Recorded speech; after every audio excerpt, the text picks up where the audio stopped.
AICC पक्षर सर्वभारतीय स्तर में संगठन सृजन अभियान कार्यक्रम चालू रही। तृणमूल स्तर ब्लॉक स्तरीय कर्मी चयन कर कमिटी गठन कर क्रम ओडिशा राज्य प्रभारी श्री नितिन कुंभलकर जी और मयूरभंज जिला प्रभारी श्री बनमाली दास और संग्राम दास मयूरभंज जिला तिरिंग ब्लॉक ठारे पहुंची ब्लॉक स्तरीय कर्मी सह आलोचना कर कमिटी गठन पर आलोचना करथिले। दलर कार्यक्रम को श्रृंखलित भाव आगे नेबा परामर्श देथिले।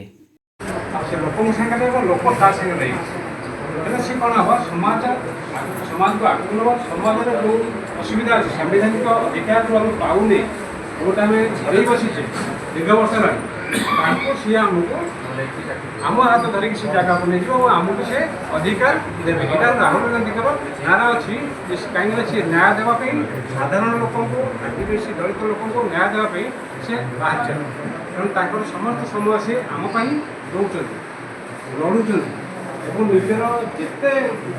Bureau report Nagaraj news.